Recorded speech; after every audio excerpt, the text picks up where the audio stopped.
Hello everyone, welcome to 2 for Flying. Today we are doing something a little bit different. As you've seen me fly big airliners like A321 and 767 around Europe and around the US. Today we're gonna change it up a little bit. So what's the plan? Let me show you in a second, but first of all, let's talk about the airplane. So we're going to be flying the Carenado PA-34 Seneca 5 by Piper. Um, it's an airplane that I know pretty okay. I am currently doing my instrument training on this airplane. It's a bit differently equipped, but this is the closest I can get in X-Plane 11, so we're gonna give it for a shot. Um, Now, what's different about this airplane is that where I'm flying it today is where I actually learned how to fly visually. So all of my VFR flying stuff has been done in the Phoenix area, and we are currently parked at Falcon Field in Phoenix, Arizona, in the United States, and that's where we're gonna take her out for a little trip. So hang in for just 1 second as I show you the route.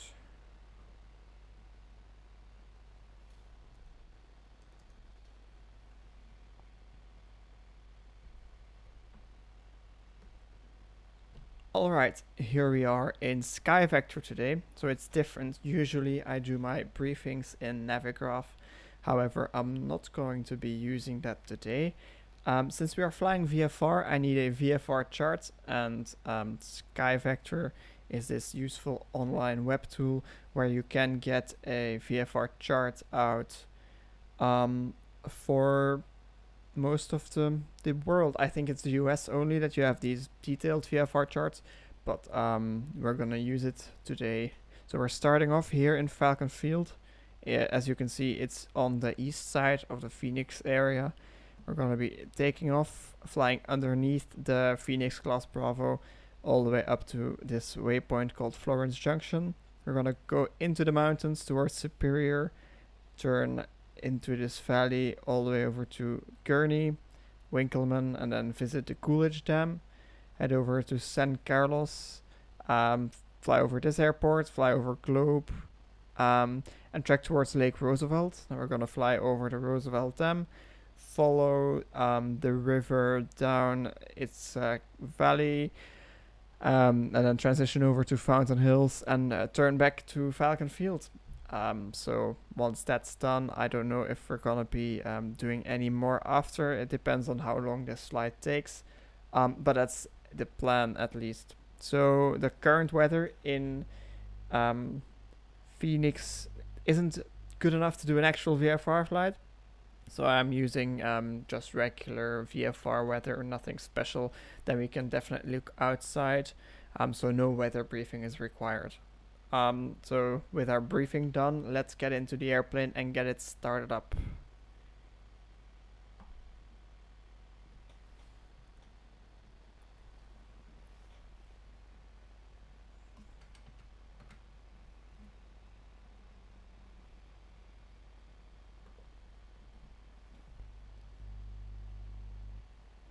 So, hello, welcome on board of November 58630, and it's our Seneca 5 that we are flying today. It is equipped with G500 avionics, and that's where it differs from the airplane that I'm used to fly. The one that I fly has it has G1000 avionics suite installed, so yeah, it's a bit more up to date in terms of avionics. However, this should be fine. 1 second as I get the chat monitoring up.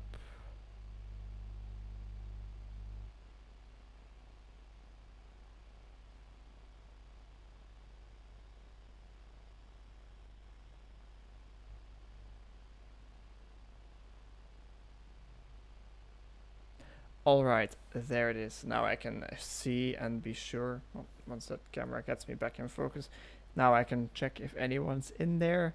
And I hope if anyone's in there that you are having a great time, a great day. If you're not live but watching it after, I hope the exact same for you. And I would just like to let you know that I'm also live and I announce these streams a couple of hours before they happen on my channel. So do keep an eye, maybe subscribe and turn on your notification bell. Then you will be alerted when I go live, and then you'll see everything that's going on today in real time. With that out of the way, let's get going. So we are going to first go into the menu, close our doors. Everything is closed and latched. Get the front doors well, and all of the static elements like the tie downs have to be removed. Then we can continue with the rest of this pre-flight. We'll check that all electrical switches are off, and the same goes for everything down there. And we'll go battery master on. Check that we have enough fuel on board. There it is. So tanks are full today. It should be fine for the flight. And check our annunciators. All light up. Fuel was checked. We have 3 green on the gear. And we have turned off all interior lighting since it's a daytime flight. Now our before start checklist. We clear everything around us. We'll go alternators on. Transponder. Now it doesn't light up yet, but if I type in 1200 to go on, correction, standby, it will do it even though it's not on yet because my radio master isn't on. So that's all set. Throttles are idle, cowl flaps are open, and props full forward so we can go next. And we'll start our engines. So we'll go on both throttles, open an inch, turn on the left engine fuel pump, both mags, and it's a bit different from what the procedure says here, but I will go press the starter and then at the same time move the mixture up. So we're ready, clear prop.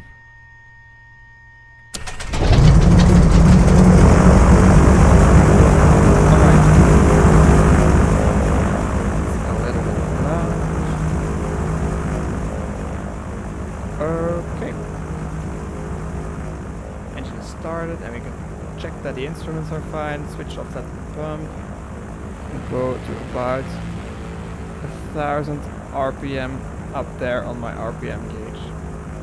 Then we'll go right engine fuel pump on, mags on.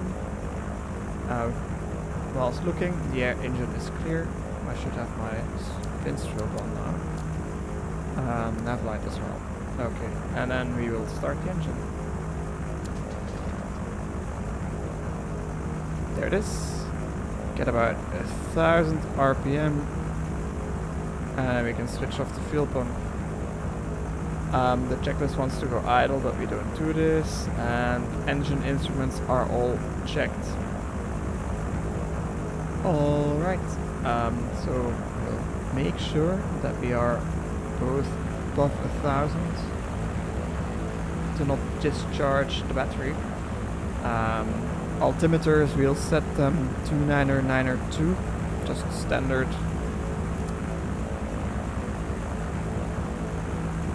And a standby altimeter as well.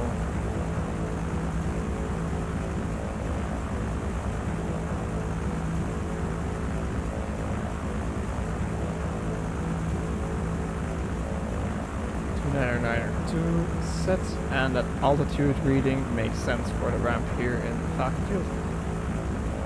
Radio master will come on. As you can see, our transponder is now up. Lights are as required, and we'll go select our fuel selectors. Left to crossfeed. Checked. Right to crossfeed. Left back to crossfeed for taxi. We're not going to be using any air traffic control since the default ATC here in X-Plane doesn't really work that well. So we are going to skip ATC and select on for the transponder. Alright, I'm going to close this little window to get the noise level down a bit. And as we are ready to taxi now, I'm gonna check clear on both sides. Everything here is as I wanted, and I'll go taxi light on. I'll go idle on the throttle, release the parking brake, start moving gently. You go back idle, check the brakes. Brakes are checked. Clear left, clear right, and we're gonna make a right turn. Our flight instruments work as desired. A left turn, flight instruments work as desired as well. We're gonna go in there, we're gonna take off on runway 4 right for departure today.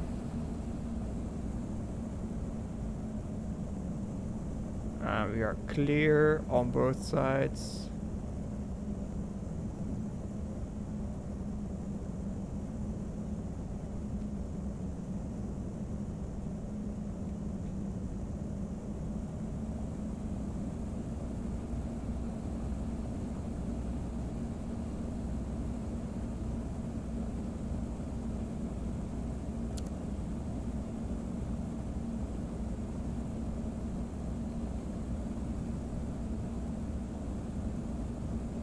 Select the CDI proper settings, and our departure altitude will be 3,200 to stay below the airspace.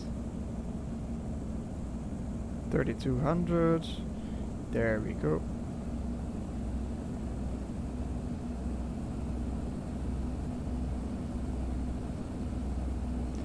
As we are about to get to the runner base, we are gonna get ready to turn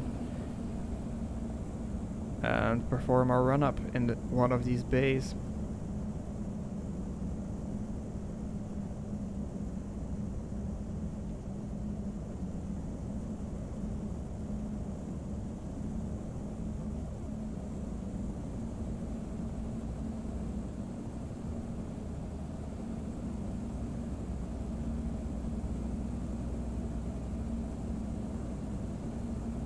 And we're gonna take the furthest one.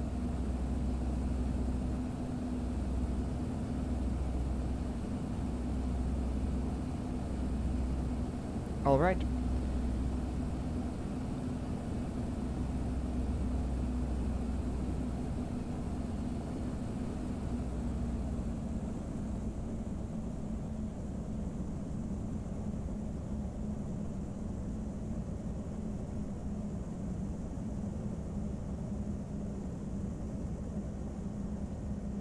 And then we'll go parking brake set, throttles nicely to 1,000.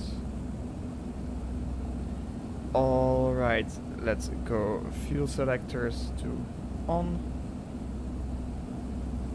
Our radios wouldn't be required today. Okay, and then we'll do our engine run up checklist. So we'll go set throttle to 1500 RPM.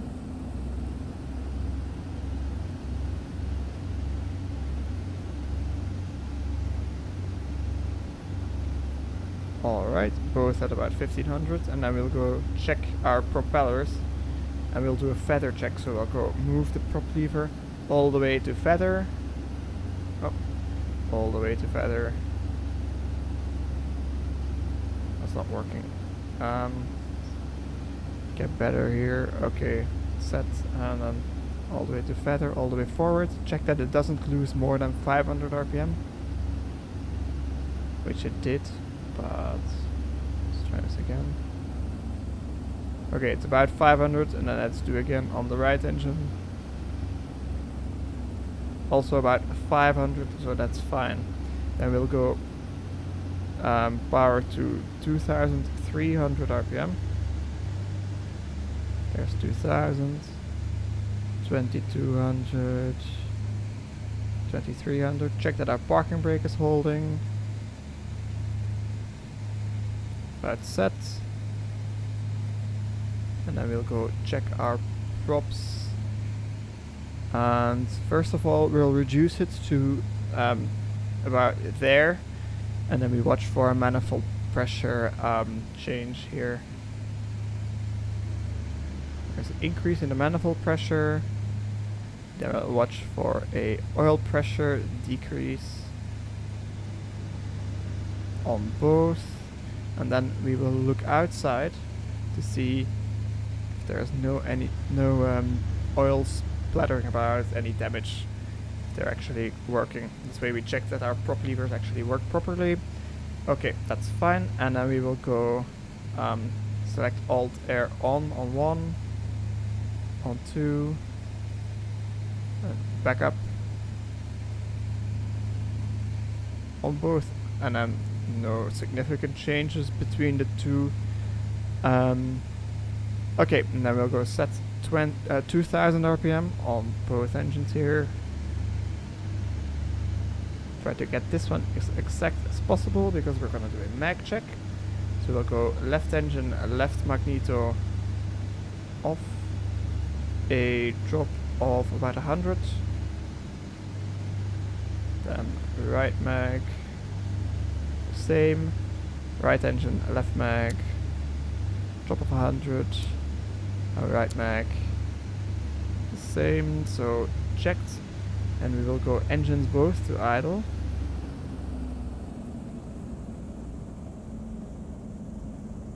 Check that they both run on idle, and I will bring them back to 1000 RPM. Alright, so run up checklist complete, let's do our before takeoff checks. So our annunciators, those are fine for low power, we don't need pitot heat today. It's checked. Flight and engine instruments are checked. We'll just get our heading bug over to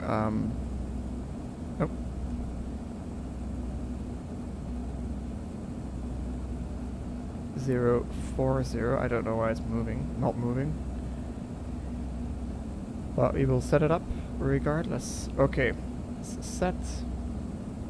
Ice protection not required today. Alternate airs are both off. Flaps are up. Trims are both neutral. Strobes are for the runway. Landing lights for the runway. Nav lights are on. Transponder will set to alt. And we can release the parking brake when we are ready to go. But before takeoff checks are all completed. Alright, and then we can taxi to the holding point. And we are cleared to the right, cleared to the left.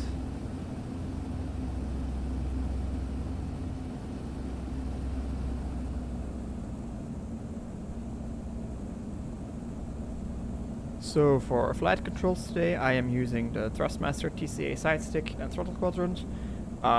Even though this is a complex aircraft with 6 levers, it works out fine since I am using both throttles as throttles. The throttle lever on my side stick as a prop adjuster, which is detailed enough, and then mixture I lean manually.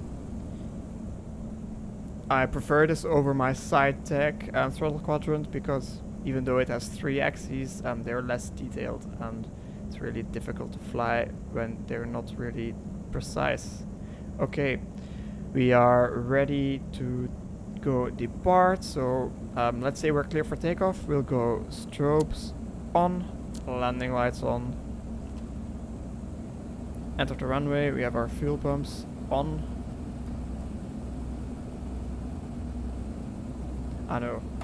I know when I have to turn this on. Okay, it's been a while since I've flown this one, so that's only for when we are on the runway with our power set. Okay, approach is clear, down the runway is clear.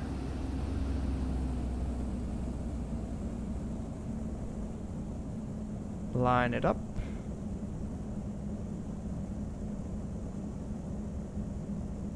Alright, close enough. Let's set power to 2000 RPM and hold it on the toe brakes.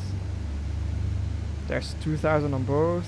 We'll go fuel pumps on, pitot heat not required, and engines are stable, and then we can start our takeoff roll.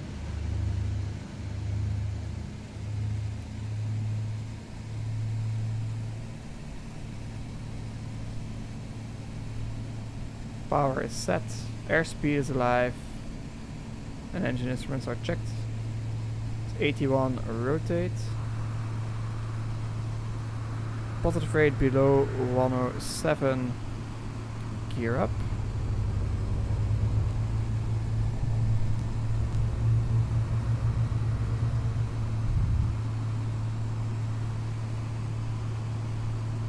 Alright, then set power to 32 inches of manifold. Lower the nose a bit. And 2500 RPM, which is just a tiny decrease. As you can see down here we have 32 inches, 2500 RPM. And look out here, that's our turning point to turn towards that little hill over there, or that one. We'll have to see once we get there. And we continue our climb up to 3200.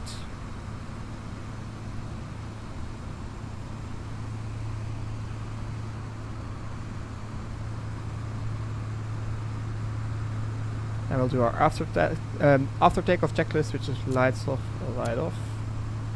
And we'll turn off the left engine fuel pump and check that our fuel flow stays constant. The right engine fuel pump off, fuel flow is still constant. We'll go cowl flaps closed as we are about to level off here. As we are now leveling off, I will trim to keep us flying level, and we'll accelerate to 130 knots, at which point I will set cruise power for this airplane.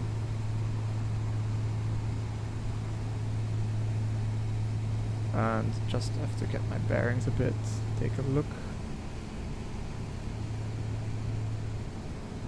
Should be following that freeway a bit more. It's been a while since I've flown this departure as well. Okay, that's right. In altitude, there's 130 knots, reducing to 28 inches.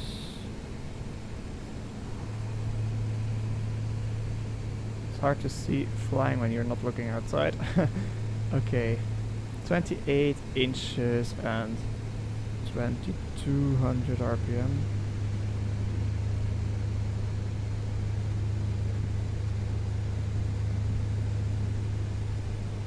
About set there, and then we will turn inbound, and we are looking to intercept a road, which is the highway which goes over there.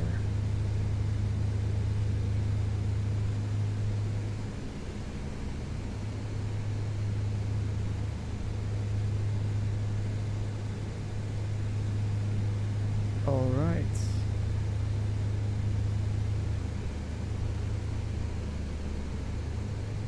Looking for that highway. There is the big 60.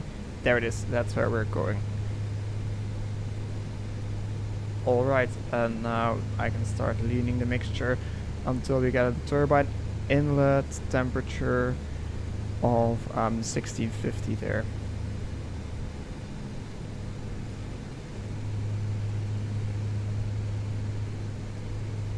That's where I can comfortably leave them leaned. And that is where we're heading. This is part of that road that extends down where the highway joins, so we will follow that road inbound from there. And once we get past that point, we can that's called Point Whiskey, we can start our climb, since we are no longer underneath the airspace. And for the first leg we are climbing to 7500 to stay clear of the mountains. We're a nice big twin engine aircraft with turbocharged engines, so we should have plenty of performance to get up to that high, even here in the desert.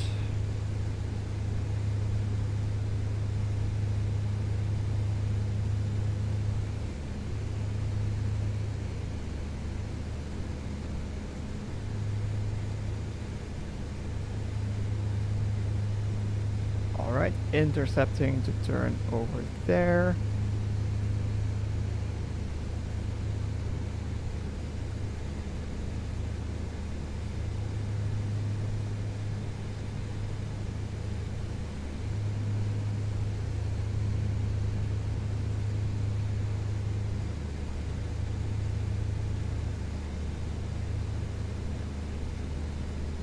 I would have much preferred to do this in Microsoft Flight Sim, since VFR Flight is a lot better there. And I'm also currently downloading a Arizona overlay to get better scenery here. However, that's not done downloading yet, and I didn't get a chance to install it yet, so we'll have to do with the default. And I'm very curious to what extent we'll see these waypoints. Let's take a look. Are we almost there? Not yet.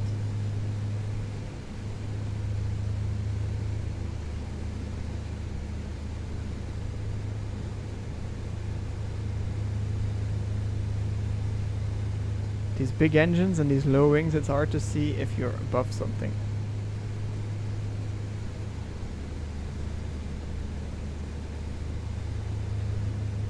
I think we did cross it though, so we can... Yeah, we're sure crossed over now, so we can start our climb up to 7,500 feet. We might go lower if we can't see the points. Oh, don't want to descend. And start our climb. So we'll set climb power, which is 2,500 RPM, and I will go with 32 inches of manifold pressure whilst getting it 10 degrees pitched up, which makes it even more difficult to see where I'm going. There's the road. Okay.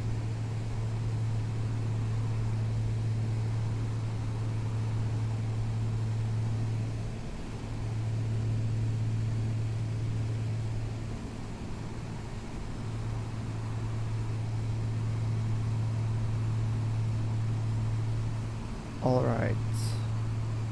Quick check if the road is still there. Yeah, sure is.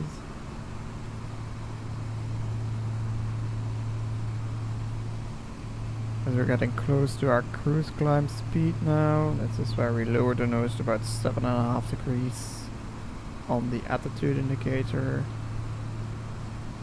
So just about our climb setting, our climb pitch attitude here.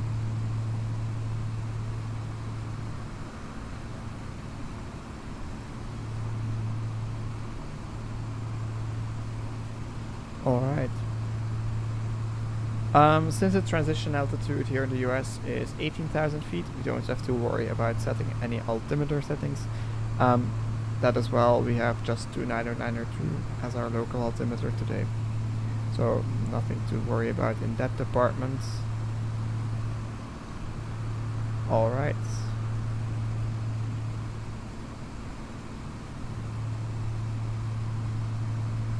There's 5,000 feet. 2,500 feet to go till we get to our altitude. I'll quickly lower the nose to see where we're going. So the next waypoint is a Florence Junction, which is right over there, and that's where we'll turn left following the different road.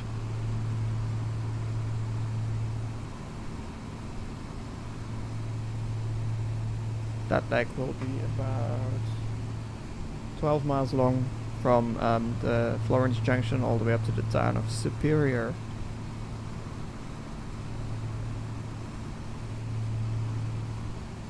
When I used to fly these routes, it would be in a Piper Archer, and in the midst of summer, I can assure you we didn't have this kind of performance. At this speed, definitely not 1,000 feet a minute. Okay, but that's why we have these beautiful two turbocharged engines on the Seneca 5. It's also a bigger airplane that needs some power. And it's really nice to fly in real life as well. The sim version, the G500, it takes some getting used to, because it's not really that powerful of a unit. Just making a slight course correction over there.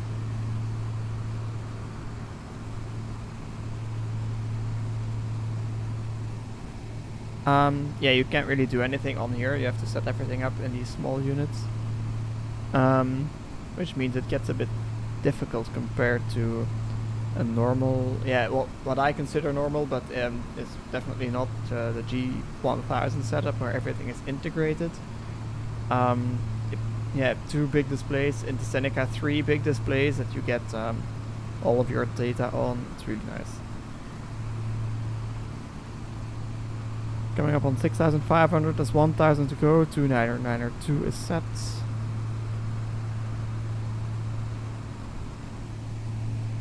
And that is the road that we're going to be following out.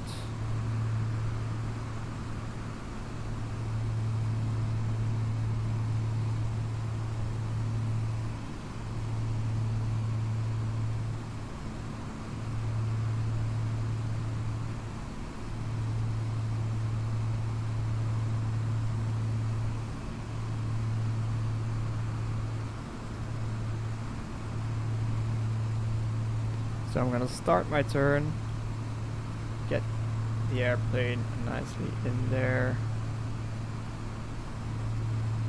For now it doesn't really matter that I'm cutting this corner every slight bit because I can't see outside of the front since we're in a climb. There is no traffic here and I would make a call at the reporting point, but I'm not worried about any of that since we're in the simulator today. 200 is to go. 2992 is set. And now we're about to level off at 7,500 feet. Since we're heading eastbound, we're going to be flying at an odd level, plus 500 for VFR. And there it is. So let's get back to our level flight attitude. Check out that I don't miss where we're going. Aha, okay. The town of Superior is right there, so we'll track straight towards that point. Then we'll let the airplane accelerate through 130 knots and we'll set cruise power again. Slowly it's accelerating. And that's just about fine, so we'll set the power to 28 inches first. It's about 28, and then set RPM to 2200. About there, and then reset the power to 28. Alright, and then make sure that we are in trim, because we almost climbed 100 feet there, which would have gotten me busted on my IR check. That's my best friend, the altimeter there. Alright, and we are nicely established en route to Superior. Then our next leg from Superior, we will be making a turn to about a heading of 137 towards Kearney. And let's hope that we can see Kearney, although it is right on the display as well, so in case we miss it, we have something to look at.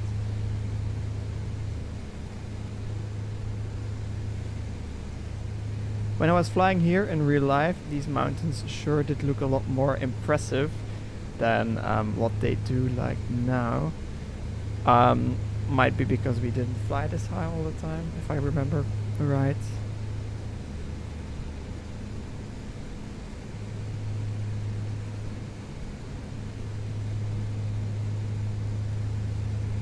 Still looking outside to see if everything looks like it does on my chart. So I have the sky vector chart next to me. I'm actually gonna pull that up to get that in front of me, because I want to have those visual cues as close to me as possible. Now you can see the importance of having your airplane trimmed. I let go of all the controls there for a second, and we were trimmed in pitch but not completely in yaw, so we started to make a small turn. Okay, let's do a quick check. Lower the nose, see where the village is. There. Alright, this is something I never do in real life. You just look a bit more like this, because see how much altitude I lost there. but it's quite difficult to look over the nose here. As I said, I use this airplane for instrument training, so you're not really looking outside at all.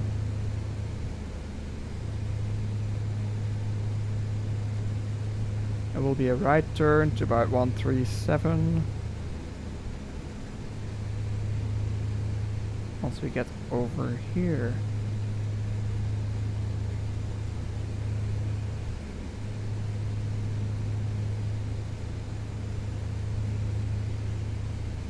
I'm also not timing any of these legs because, to be honest, I'm not keeping track of this flight that much. I'm just flying for fun today.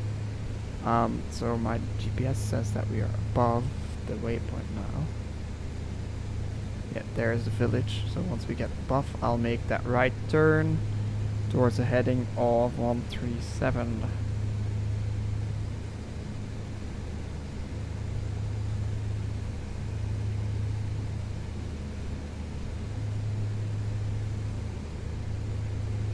About now. Now let's make that a nice 30-degree angle of bank turn. Try to keep level 120 feet high. It's definitely not what I want. Okay, so what are we looking at? Should be flying through some mountains on the left, some mountains on the right. Take a bit more. 137 is what we're aiming at.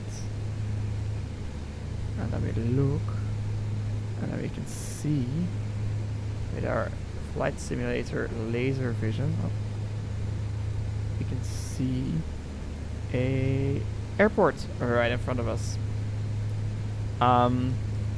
Yeah, you wouldn't be able to identify it like this in real life from this distance, so you would have stuff to look out for. I mean, you would know what's about on your route to get everything nicely flown where you want it to be. You don't want to miss your waypoints. Alright, and now I'm flying completely hands off, having it trimmed and not using the autopilot. I could use the autopilot, it would lighten the load a lot. However, I'm gonna be flying with my hands today. Back to the old days of not having one.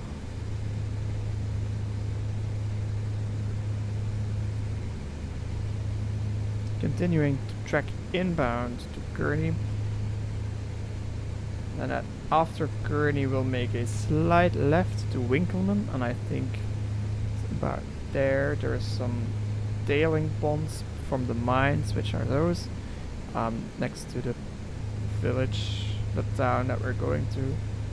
And after that it's gonna be straight back that way to a dam. And I don't know how they modeled it here and explained. I might have been better off to check ahead of time.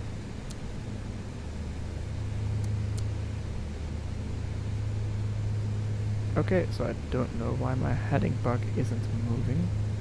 It's rather annoying. It's always nice to have something to aim at, even though you're not really using it. Now what would happen if I turn on my autopilot? So I'll go heading mode.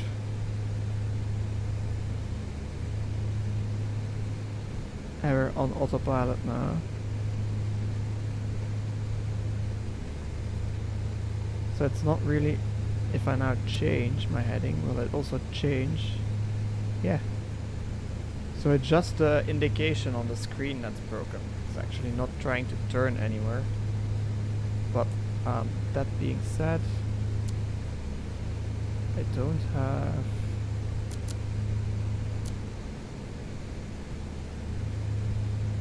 have a flight director either.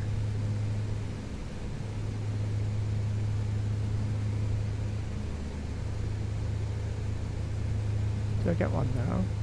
No.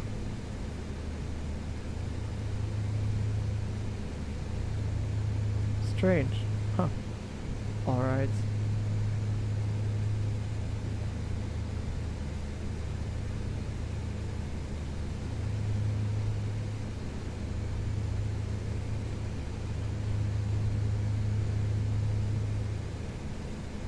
Normally when you turn this vertical speed knob, you will get the autopilot. You can fine tune to what altitude you want it to be level off at. Doesn't seem to be modeled in this airplane though, which is unfortunate, because right now we are 20 feet high. Gotta go disconnect everything and fly that 20 feet down myself. And I was gonna hand fly it anyway, so let's not lie to you guys and actually hand fly today. I was just curious how that autopilot thing would be handling the issue with the heading bug. Alright, let's see if we can still see it.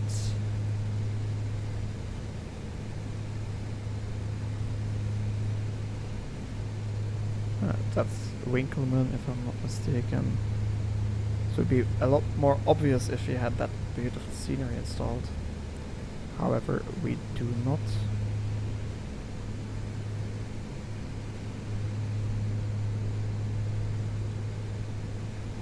Alright.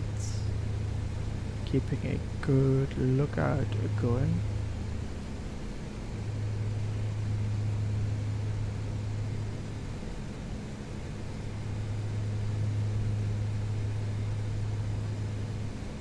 So the term of this flight, what it would be called, is a VFR cross country for training. I've done quite a lot of these, some including the waypoints that we had earlier. However, this part of the route is completely new to me. I've never been here in real life, and I'm actually flying this route today because I wish I had been here in real life.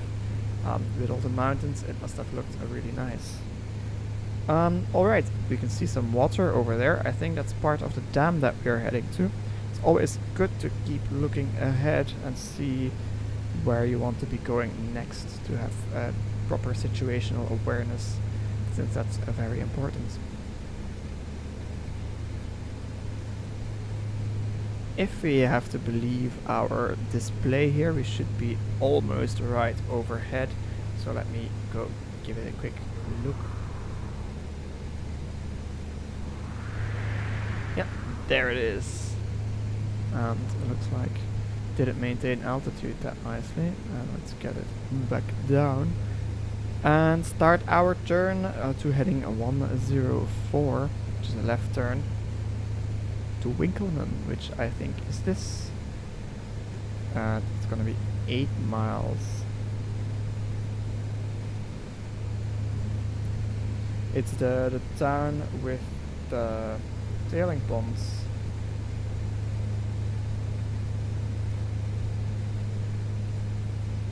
And once we get there, there should be a sort of new valley. You can actually see it goes all the way up there, if I'm not mistaken, to more water where the dam is. Oh, we're high. It's correct for that. That was way out of limits. I'm really not happy with that. However, when I'm distracted, it's very hard to keep your scan on the instruments when you are looking outside. Look, now I can't see the instrument, whilst in real life you would keep your eye on the instrument at the same time. You would be doing like this, but on a computer screen, if you do it like this, you don't see anything at all. So we're going to be following up through here, in fact, and that looks like that is what we're going to be doing. Again, we are very high. Should be just at 7,500.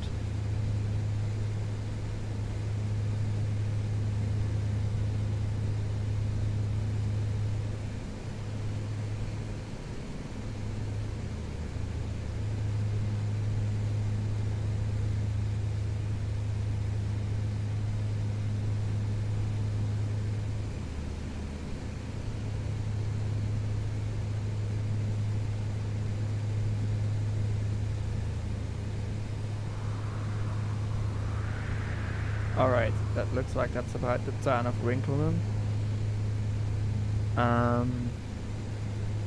I think this time the looking thing went a bit better. I used some more rudder correction. So we're gonna start our turn in here, following this river from high above. Makes me wonder what it would be like to go down low and see how that goes. So let's do that. So to descend, we're gonna select a lower power setting, and we are gonna, let's say we're gonna go to about 5500.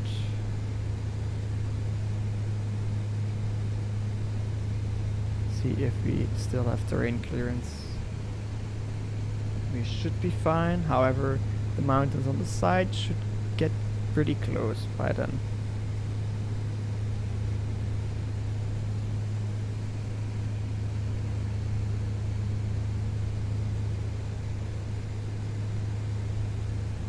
Alright, nicely descending through. Please do not try this in real life. If you're at a high altitude, you're safe. It's a lot better to be at 7500 and have options when one of your engines dies, or if that's the only engine you have. If your engine quits, you have to commit to land somewhere. So the airplane I used to fly this in, I always like to go very high, just in case. And we were allowed to. It's better. You have, yeah, it's better as long as you're not going into any airspace or getting too high. Per your operational manual, we could go up to, but not including 10,000, so they have to be below 10,000 all times. You don't want to go up higher without oxygen for a long time anyway. So following this river in, we're actually just tracking a straight line because it's not really worth it by doing all of these small turns and twists.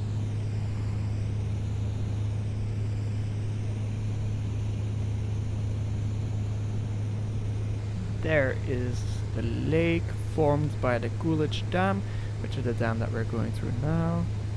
And then the next, after the Coolidge Dam, we'll go to San Carlos, which is next to a part of this lake, which isn't always a lake according to the chart. It's usually dry, it says. Coming up on a 5500 shortly, so about to level off, and I'm ready with the power to not decelerate.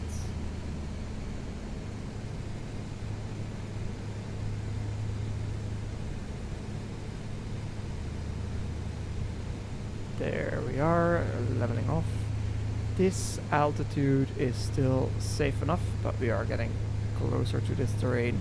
So in terms of terrain clearance, we have to watch out a bit more. For the flight sim, this is definitely safe enough and makes everything a bit more interesting.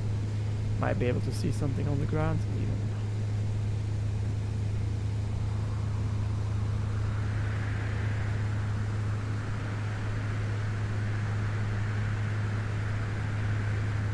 Alright, that was me taking a quick look in front of us, since that's not really something we get to see all that much of.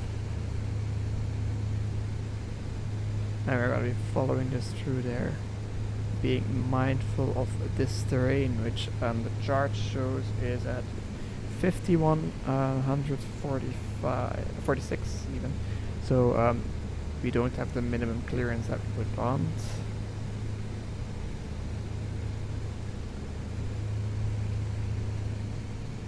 But we have some space off to our left, so let's go to the left a bit. Take a quick look to see if we're far enough. Yeah, we're gonna clear it.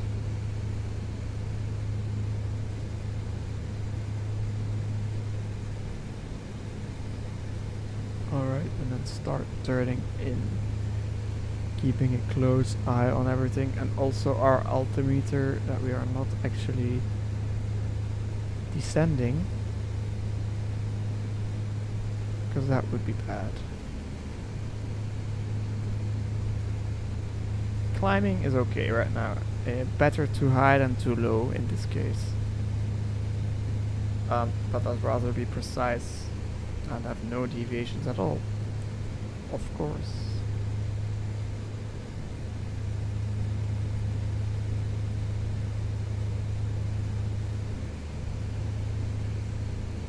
little bit low, so that's correct.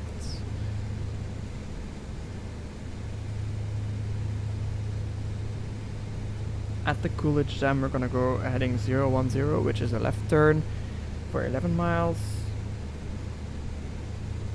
So it's about that way. I think San Carlos is over there, possibly.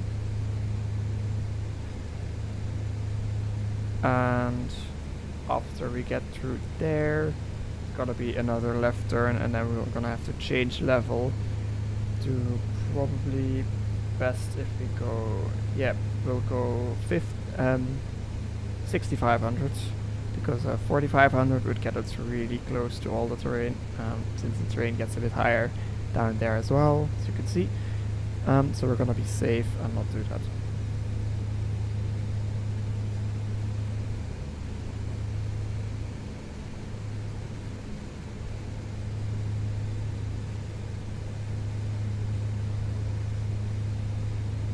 Oh, I was distracted there for a second and not in trimmed, and I was actually descending now, so that's not something we want. Let's take a look if we are almost at that dam. Don't see a big reservoir here. And we should be there already. However, looks like no lake. Just look outside. Aha, that's where the dam's supposed to be.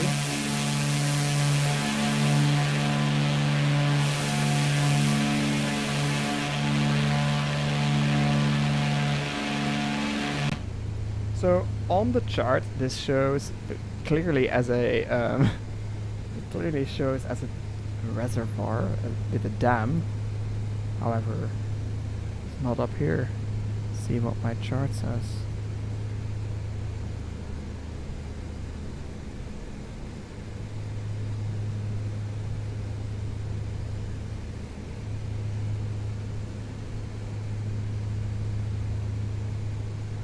Alright, yeah. We're definitely correct in turning now, because that is the airport of San Carlos, but not the one that there is a second one that's a airport in San Carlos that we're actually going to. So let's descend back to our altitude.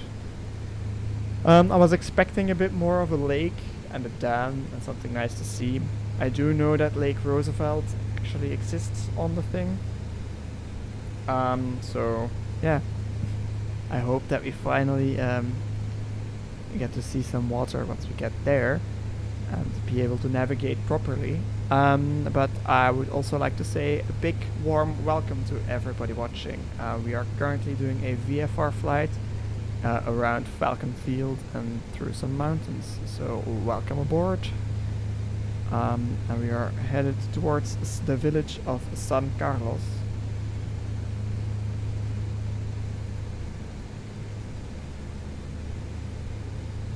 Alright, don't want the nose pointed down low like that when I'm not looking. I got it just in time, I think.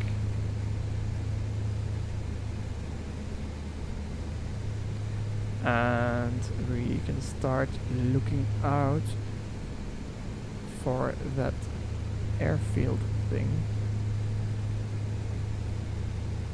Shouldn't be that far away.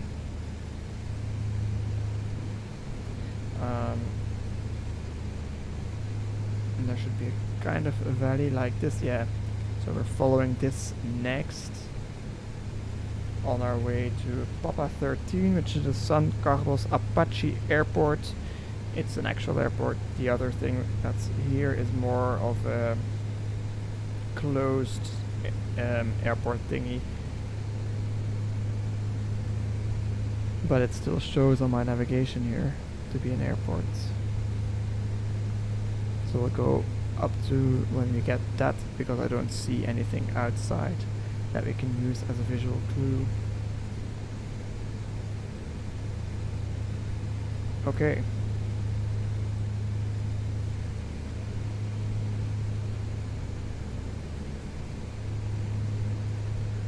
we are still doing nicely on fuel as well, because I took plenty.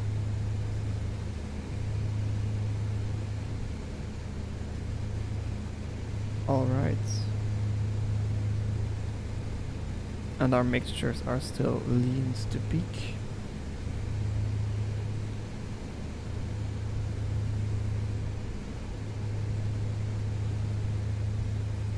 And I'm gonna give you a quick look around the cabin now. You can see it's really nicely modeled by the guys at Carenado. As an airplane, it's okay. It's not the one that I am used to fly that much, but I do like it. It's okay. Yeah, I'm pretty happy about it. I prefer the DA62 by Alapeo, I think. No, it's Arabesque. It's the Arabesque DA62. I prefer that a little bit over the Seneca. However, it's a different type of airplane as well. Yeah, this is more a rugged, old school type of airplane with 6 levers, whilst the Arabesque DA62, yeah, is has engines controlled by ECUs, which are kind of a FADEC kind of thing. It's a full authority digital engine computer control, which this definitely does not have. So as we are right here, let's start our left turn towards the airfield, and this means that we'll have to change altitudes. So we'll climb 1,000 feet. Let's get our props set for climb and power set for climb as well. And we'll start our climb. Should have set my bug first, of course, as any good pilot knows. However, I didn't yet. I'm correcting for it now.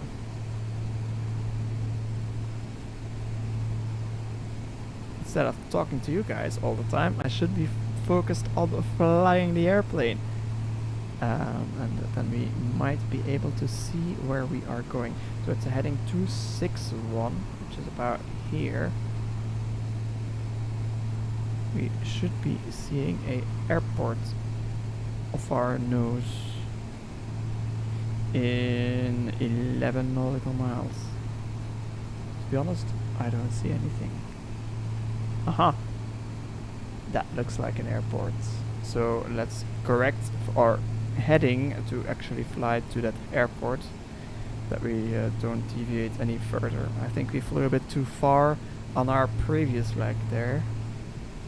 One reason being I didn't have any timing clues, so something useful to know. I just don't have that timing function up here.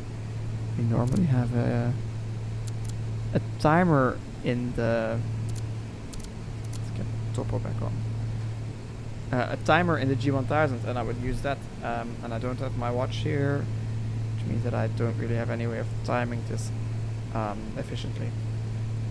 We accelerated through 130 knots, and we are at our altitude, so let's set 28 inches of manifold pressure, 2200 RPM.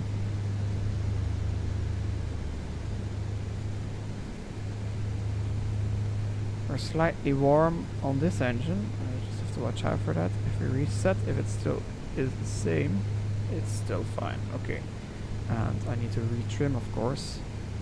We are at a different speed now. I don't climb 200 feet. Alright. So that is the PA-34 airport coming up straight ahead of us. It's disappearing under the nose actually. Once we get there, we will start our turn towards Globe, which is a right turn to 85 degrees, 9 miles. And that village should be a bit more obvious. Actually, I think we might see part of it already.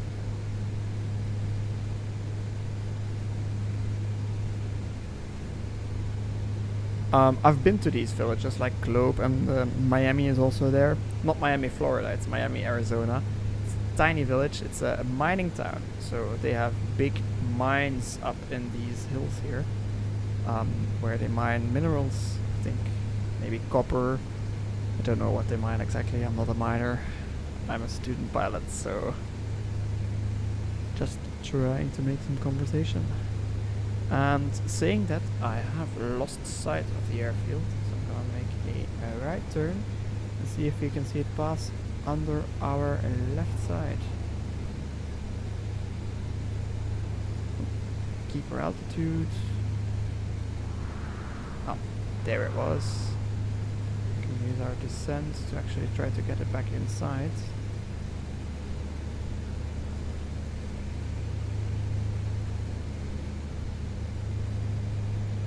There. Okay, and we can start our turn about now.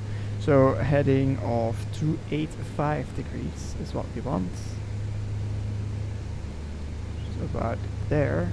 So about there. And globe should be in the middle of a crossroads of two valleys. Or it looks like that on this chart. And we're gonna follow the valley that goes kind of like that. And not go back towards Superior. It would be... So it's possible that we see it already, although I'm not sure this isn't really significant. Let's see, there's a road down here. It looks like it's a road that will eventually lead to Globe, and it will split off and go north. We don't want to do that. We want to follow a different road that takes us to Grapevine Airport, actually next to the Lake Roosevelt.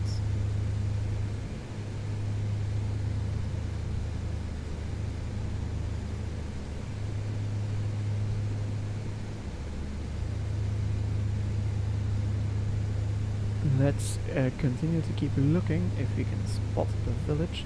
If any of you guys can spot the village, please do let me know. And be sure to rub it in if you find it before I do. Because it's a very big possibility. You can see the discoloration in this terrain. It's because of the mines here.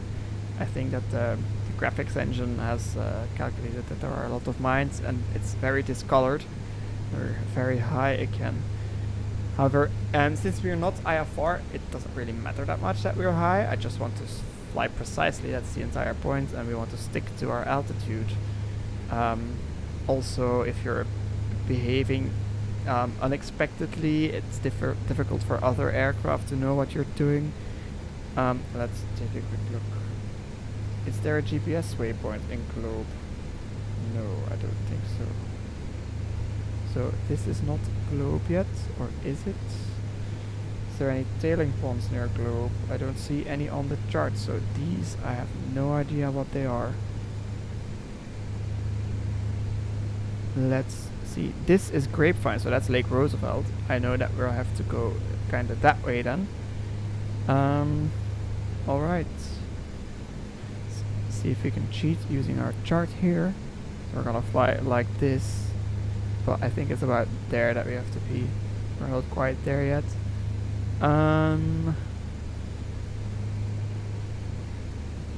There is a town there with a road going that way towards Superior, that would be.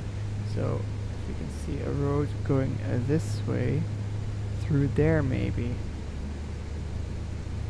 We can also start to see some lake there, might be Lake Roosevelt. So let's assume that we have... Ah, okay, I can see it now. This is Globe, for sure. Get back down.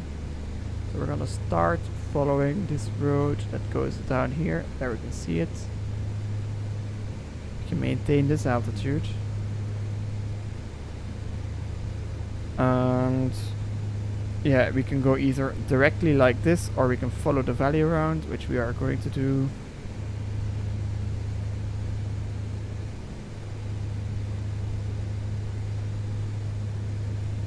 Since we're nicely VFR, we can make decisions like that ourselves. If you're IFR, you would be direct to the waypoints and you can't really decide. You're not supposed to be looking outside anyway, so but we are allowed to look outside, and we are actually it's mandatory for us to be looking outside and keeping a nice lookout going in order not to hit anybody. It's proving to be a bit more difficult to get this airplane in trim currently, because I am ballooning up, going like that a bit. but we will get there eventually. So I'm gonna follow this valley down, go to the left, and then we're looking for a airfield. And you see the small island in the river. It's in the lake. It's supposed to be somewhere before that. So how do I know this? I am actually looking at Sky Vector straight in front of me down there on my tablet, trying to find out where we're going. And guys, if you do like this concept of me flying around doing some VFR stuff, please do let me know by leaving a like or commenting if you don't like it, whatever I should change according to you. The reason I'm just doing this is because I like it, and I'm doing this flying anyway in the simulator, and I'd just like to share it with some people that might enjoy it as well. Alright, so looks like we are flying our correct track.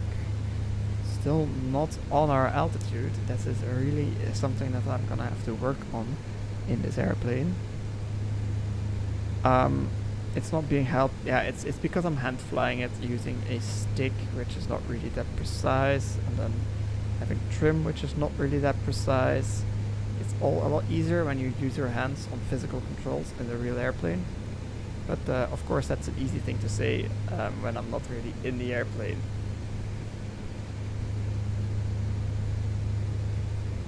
Alright.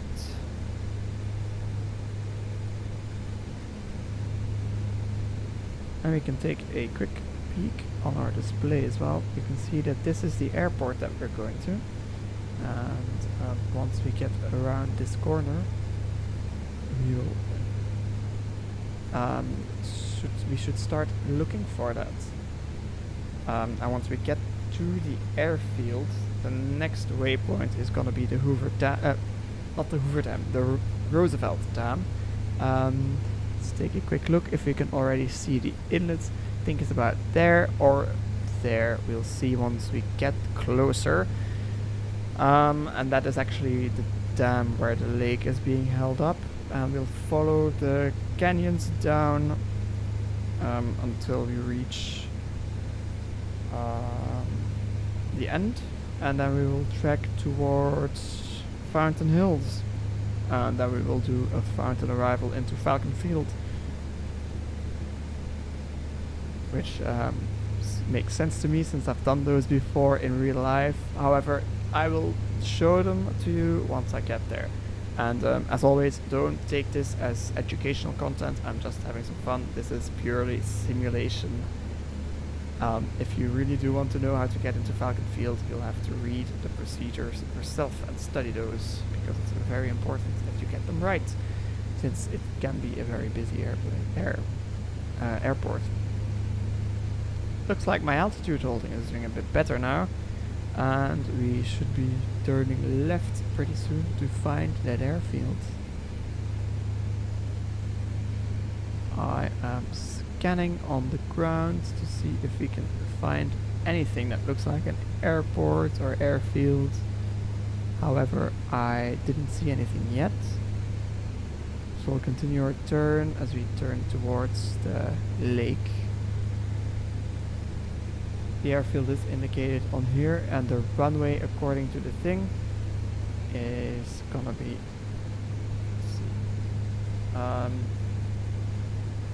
that's wrong. So the indication is wrong. The chart says that the runway is gonna be north-south oriented, so we will be abeam to it, which doesn't make it any easier to find. Let's continue trying though. This Grapevine Airport, actually, in the days before I did my CPL flight check, this was one of the waypoints that I flew to, and from here we had to divert all the way somewhere in the Globe area where we came from. I don't remember exactly what airport I had to divert to, but it was at least one of a challenging, it was at least a challenging one to find. See if we can see anything here. No, not really. Keep an eye. Okay, I lost altitude there, but that was on purpose. Just make sure that I don't go into an unsafe speed range. You know what? The airport should be coming up pretty soon. I don't think they modeled it in here, however. We can always take a quick look outside here.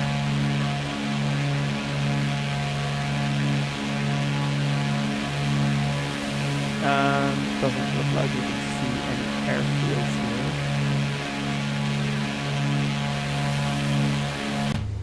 Hi there, Julie. I'm glad to see that you're enjoying it. Let me know if there's anything you want me to do once we get to Falcon, if you want me to do some patterns or anything else. Because it looks like we'll still have a little bit of time when we get there.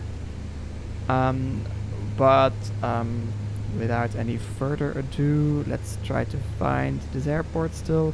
You know what? I'm gonna skip finding the airport and we'll just turn in where the dam is.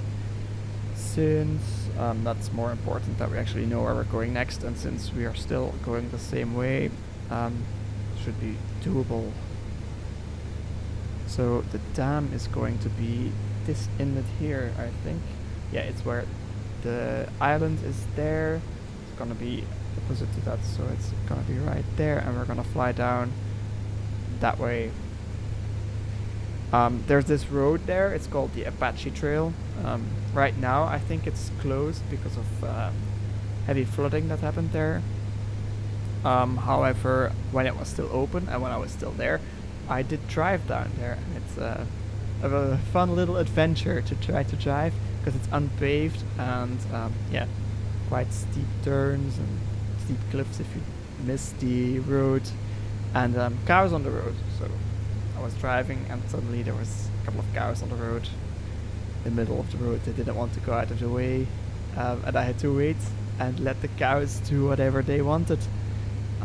Pretty fun experience. Okay, I am actually going to do something fun now, so I'm going to reduce power and descend. Get this airplane down low, and we are going to do a flyby of the dam.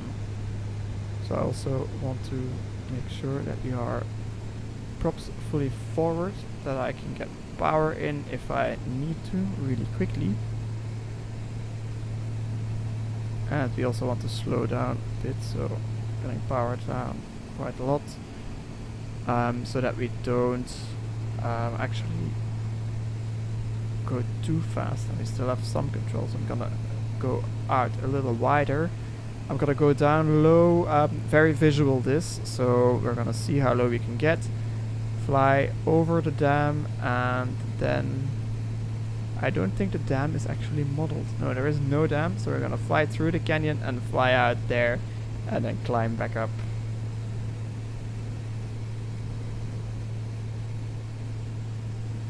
Alright, so fun fact, the bridge that's supposed to be here, it's also not modeled, but it's I think it's the longest single span steel arch bridge. That's how they called it. It's actually beautiful. So just look up a picture. It's the Theodore Roosevelt Bridge, I think. You can see the road here is the Apache Trail. Coming down low into this valley. Keeping an eye on our speed. Getting a bit of power back.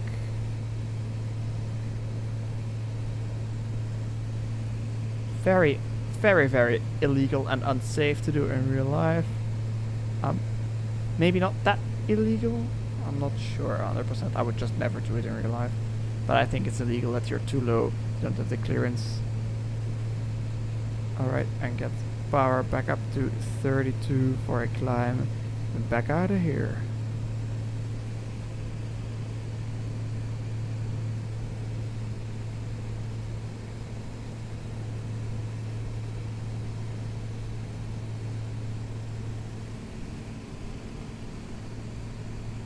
Alright.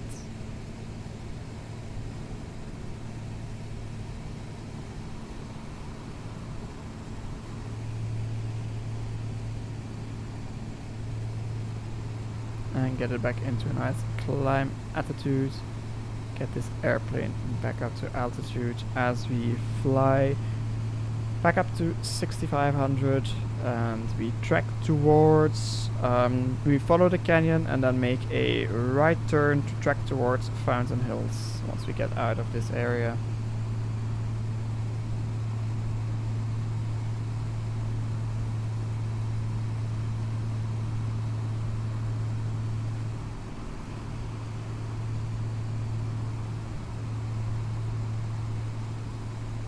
So these lakes down here, I don't know which one is which, but you have Canyon Lake and Apache Lake and all the stuff down there.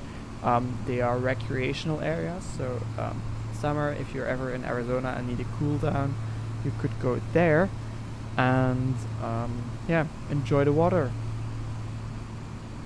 I haven't done so because you have to pay to get there, and I am a student, so I didn't do that much. I did stuff, but not all of the stuff that you could do. However, it must have been fun, so I guess you could try. Let me know if you ever did this.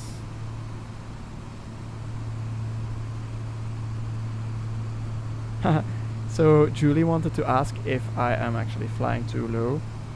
And yeah, I was definitely flying too low. Now I'm climbing back up to a safe altitude. Since we're heading westbound now, I'm gonna go even, and we need to climb up to 6,500 feet, and then we will have some more terrain clearance here, and nothing to worry about in terrain-wise. So now we're starting to turn this way to get following the canyons here.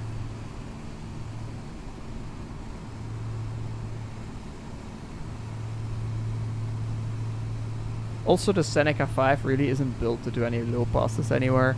It's it's a trainer aircraft, and you can also use it for other stuff, but I guess it's mostly a trainer aircraft.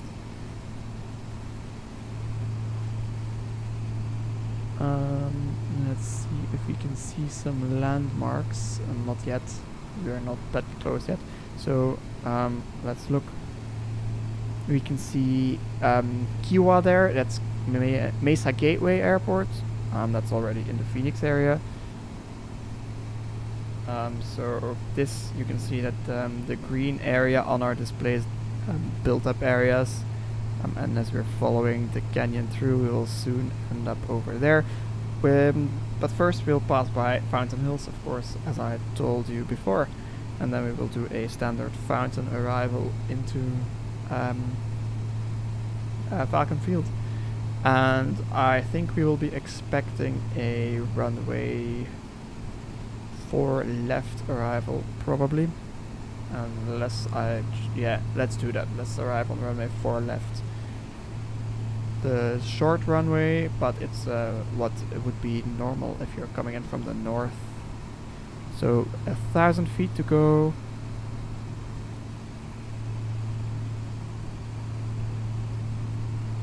And ready to level off. But not yet, of course. I'm just doing this to check if we're going the right way, which I don't really see anymore.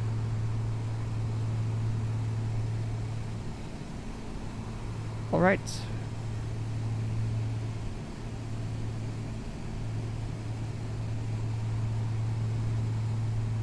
Aha, there is the river. Which means that we are kind of paralleling it, and those are the lakes that I was talking about earlier. Whatever it was before, it's not really a river in real life, a lake in real life. It is a river, but it's being held up by the dam, so there isn't really much coming out. Those are Canyon Lake and Apache Lake in front.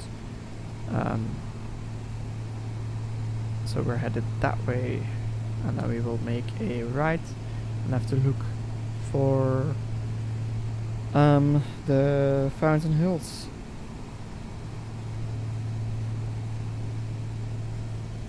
Of course, I could cheat, and since Fountain Hills has a visual reporting point that is programmed in the GPS, it's called Victor Papa Fox Tango Hotel. I could use a GPS to go there, but I'm gonna try to find it visually first, since we are doing a VFR flight.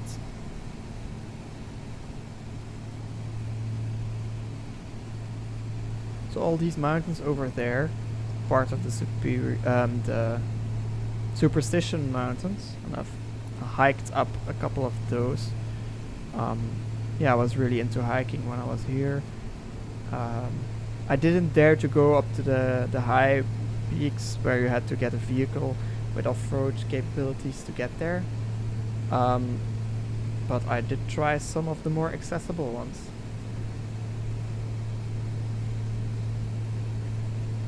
Which, to be honest, has been really fun.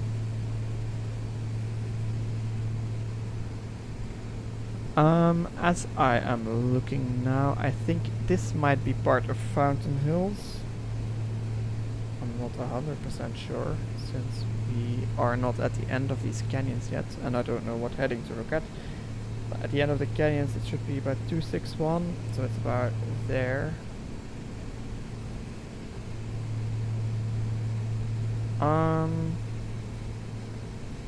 You know what, let's use the GPS. Then I can also show you how this GPS thing works. And we also want to know where it is, because we need to descend to 32 or 2700 or 3200, I'm not sure anymore. Let's do 3200 to get below the airspace to get into Falcon. So let's go direct to, and then change this to V. Next, P, Victor Papa, Foxtrot,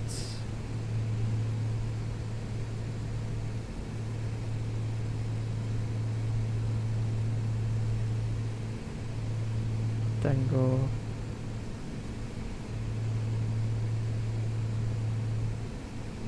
Hotel. I think that's Fountain Hills, or am I? Or is it Fountain? Fountain, okay, it's not Hotel, it's November. Yeah, there it is. And activate the direct leg. Now I am a little bit confused. We should see this. Okay, there it is, and we have to make a left turn, get our GPS needle up, and then we can actually see the direction that we have to go. Normally it shows up on this display as well. But we have our magenta needle to follow. We are clear of the terrain now, so we can start the descent to the, let's say 3200 for the Fountain arrival. I'm not 100% sure anymore, but this will do. So the GoPros are still full. I will select a lower power setting and start our descent. Aha, this is Fountain Hills. We can see it clearly now.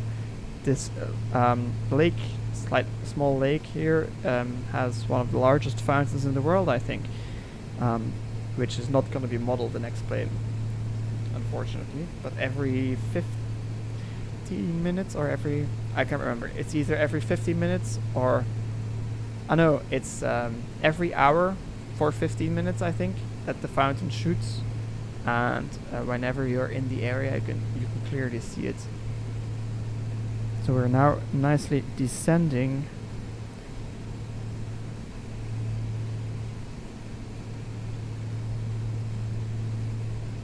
Using some GPS aids, but now we are visual as well. So it's never a bad thing to actually find some help to get somewhere. If you're not sure where you're trying to go, try getting a cross-check, getting something to verify that you're actually doing the right thing. And then you don't have to worry about it being wrong. So that's what I did. I used the GPS. My rule was fine, but we didn't want to take any risks here. So gently descending down to Fountain Hills, and it's actually the fountain that is the reporting point. And then it's gonna be a left turn, heading south down there to Falcon Field. And you might even see it. There it is. That's Falcon Field. And we're gonna come in for a base join here on 4. No, it's a 4, so it's the other way. So we'll do a left downwind runway 4 and then land for left, actually.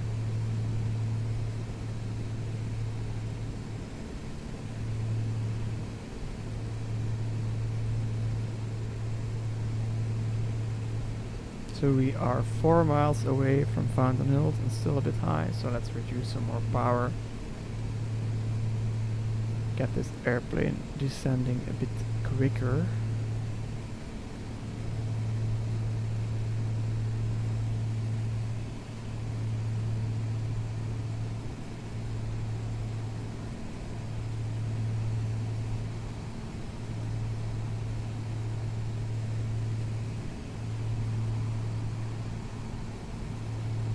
Alright, that is plenty fast enough. Give it a bit power back. Once you really go idle on these engines, they become more like air brakes than anything else, and you'll really start slowing down quickly, so that's something that we have to be aware of. You never really go to idle when you're flying, unless you really need some drastic actions. And we'll check that our before descent checks are good, so we'll go, we are briefed, we talked about what we're gonna do. Our altimeters are set, standby altimeter is set, fuel are both on.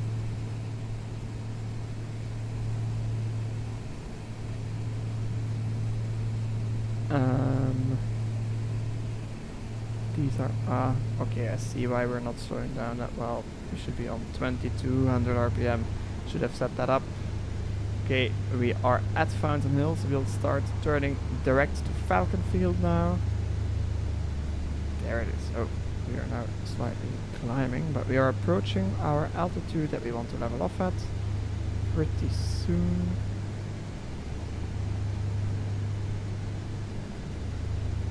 Alright, and we'll switch the CDI back to 040. It's set. Alright, and now we want to descend on to 2400, which is the pattern altitude of Falcon Field. And that is set, so we can continue our descent. And everything is set up as we wanted for the descent. Try to look for the field again. Where did it go? There it is. Okay, the buildings disappeared since we were out of rendering distance here. Get our descent going. At this point we would be in contact with Falcon Field, and we would have been cleared to enter a left downwind runway 4 left, if I'm not mistaken. Yep.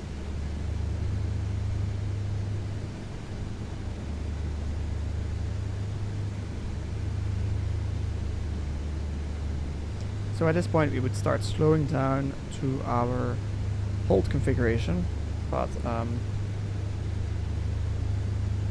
yeah, we are still in our descent, so we'll have to get a bit lower first. And then once we level off, we want to level off with 22 inches, 2200 RPM, which will give us hold configuration until we get to the final part where we will do our final checks. I'm saying this wrong. We won't go to the final part. We will be on our downwind, about to turn base. Then I will select mixtures full, props full, and we will be out of that configuration. I will go gear down.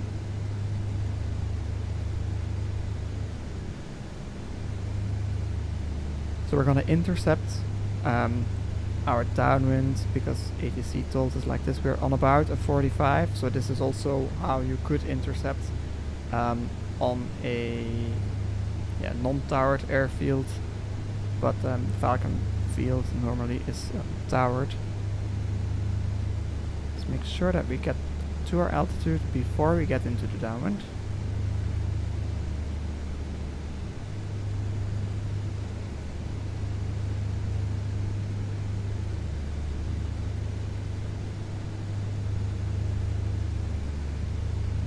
Alright, 200 to go.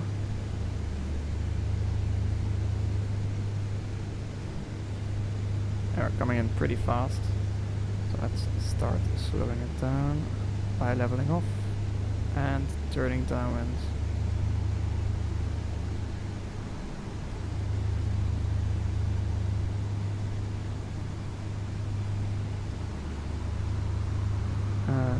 sure to maintain our altitude. There it is. Get about 22 inches in there.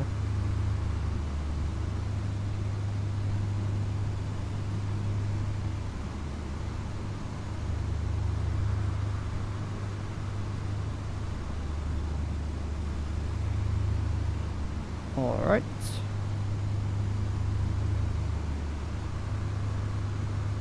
Try to see once we pass the beam to the threshold. We did, so we will go speed below 128, gear down. Go speed below 120, flaps down. Go these full, tops full. Start the slight descent and go flaps 25. Start our turn and descend. I'll try to keep a good look.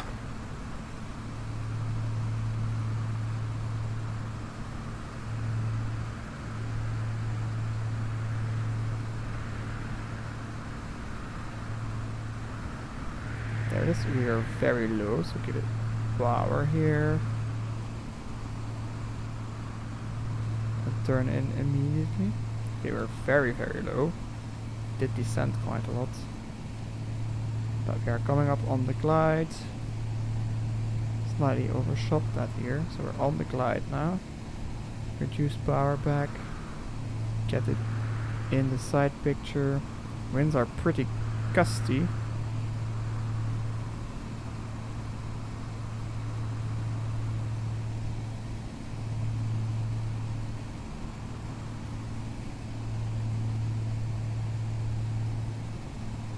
Alright, our gear is down, flaps are full.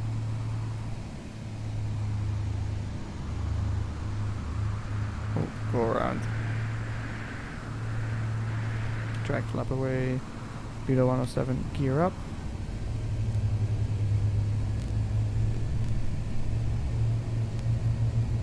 That's not winds. 0 knots, it says. How is this possible?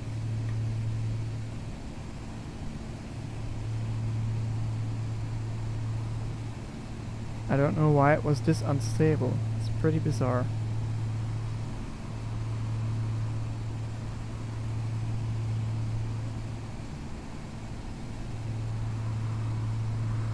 Alright, get our flaps all the way up.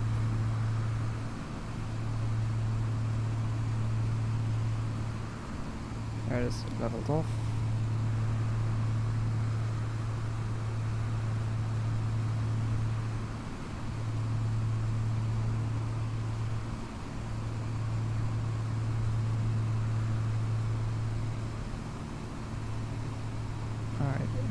Turning downwind now. Let's try this again, shall we?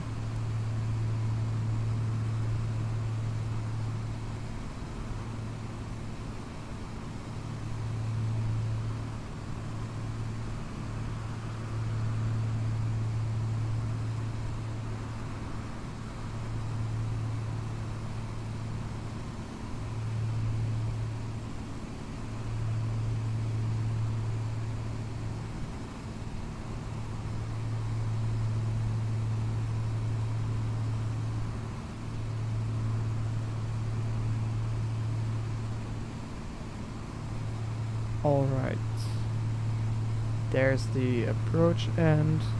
Once we get there, we'll go gear down, flaps 25 is the setting.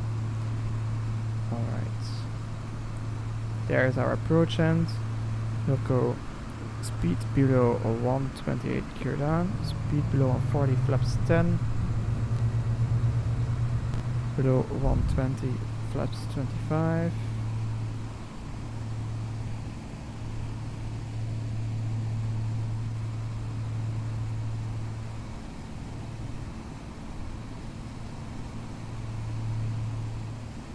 And we are full on all there, and we'll start our left turn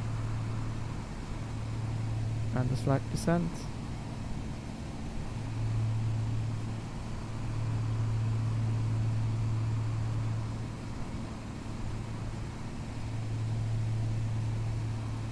pattern feels a bit better. Yeah, we actually have a decent base leg now. We were definitely very close on our first try. And we are slightly fast on what we want to be. Stern for finals.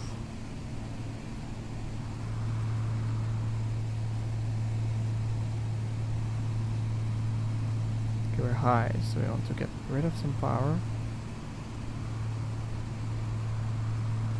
We're overshooting again. Go flaps full.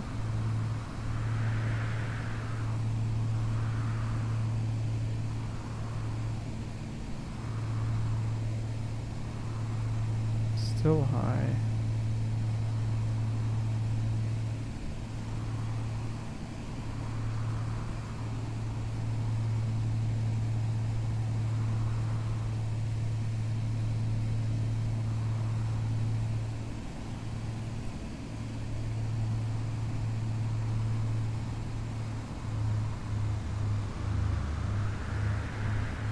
Ooh, what the hell happened here?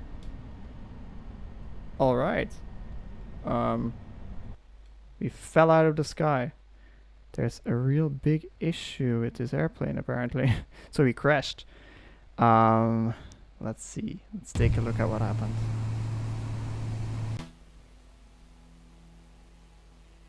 Take a good look. We were nice and stable on approach. We're off the center, right? So that's...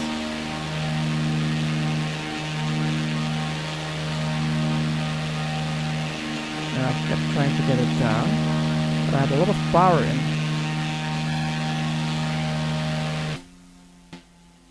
It's not taking this runway.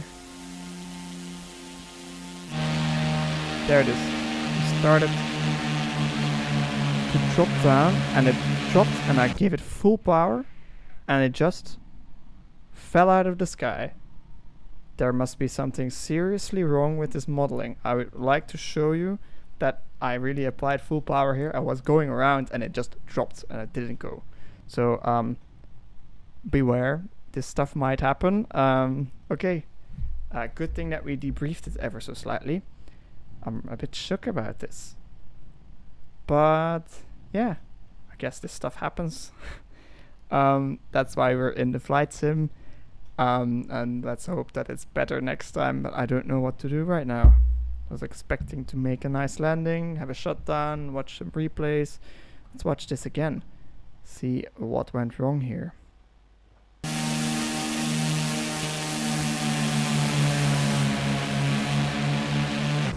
So it just fell down, nicely stable still. And then it just chopped down and just stopped down. Yeah. Okay. At least now we know. I was having full power at the end. Might be able to see it from the inside even. Let's try it.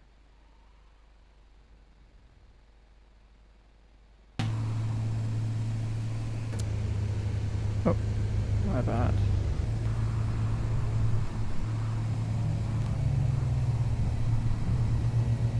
Oh, this is strange. So that replay also looks like it went wrong.